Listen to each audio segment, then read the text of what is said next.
Hey, what is up, guys? This is Adam from Lazy Guy DIY, and today we're going to talk compact reciprocating saws. So before you even ask, and I know you're going to say, what about this brand and what about this brand?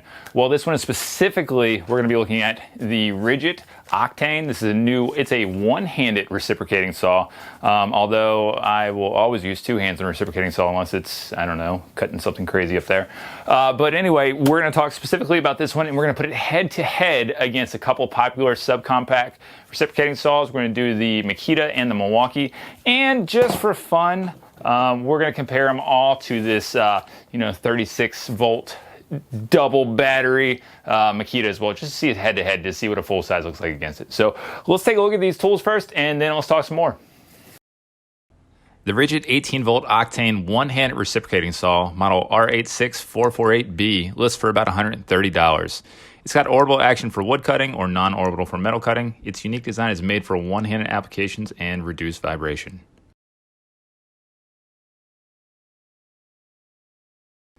The Milwaukee M18 Fuel 18 volt Hacksaw model, number 271920, lists for about $160. Many consider this the reigning champ of one-handed compact reciprocating saws, whether it's the M18 or M12 version of this tool. The Makita 18 volt LXT Sub-Compact reciprocating saw, model XRJ07ZB, lists for about $150. This is not a one-handed model, but more of a pistol grip with a smaller blade stroke. So rather than running through a whole bunch of different tests like cutting through wood, nail embedded wood, something around there, what we're going to do is just go straight for something a little bit tougher, and we're going to use 1/8 inch angle iron, and this should be pretty good. I'm using the same blades on here. They're Diablo Steel Demon.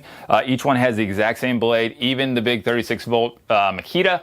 So it should be a fair fight, and it should just be tool against tool and not having to worry about the blades. I made sure my cuts were all correct where we need to go on the angle iron, so there is no reason to believe that anybody had an unfair advantage. So with that said, let's check these guys out.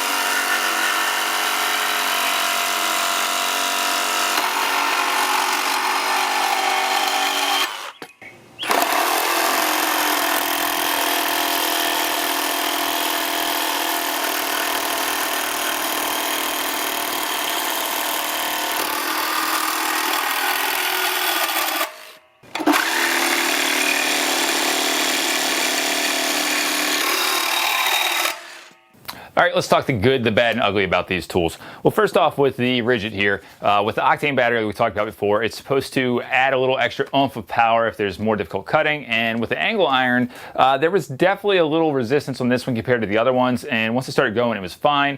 What I do not like about this model is, like I said, it's a one-handed model. And it's got a little heft to it, especially if you get a bigger battery. And there's not a good spot, a comfortable grip zone to put your hand on this model. And I think that hurts it. I mean, I'm a big guy, so I have bigger hands, and this still is a little bit too wide here to be comfortable compared to something like the Makita or the Milwaukee.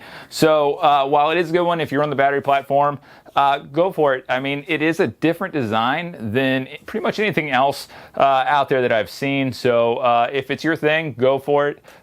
Me personally, I'm going to stick to the Milwaukee if I need to get into a tough space, because if you have to go one-handed here, it's a good fit, and I really like that grip zone if you need to get a little more leverage on there. And of course, they were not going to beat the full-size 36 volt Makita. It's a full-size reciprocating saw. It's not going to compare to those. But if you're going to have to choose, stick with your battery platform. They're all good choices. It's just a matter of how quickly it's going to cut, and otherwise, hey, they're good tools. So before you all ask again, I stuck strictly to Home Depot tools. This is a Home Depot sponsored video, so no Metabo, Cobalt, anything else in there. I could have done a DeWalt, decided not to, but we're just going to go with this lineup here. And if you have complaints, if you have a better one, let me know in the comments. I want to know what your favorite subcompact or compact reciprocating saw is. And otherwise, that's it, guys. Make sure you subscribe to my channel over here, and then check out this video up here. It's a good one. Thanks, guys. Catch you on the next one.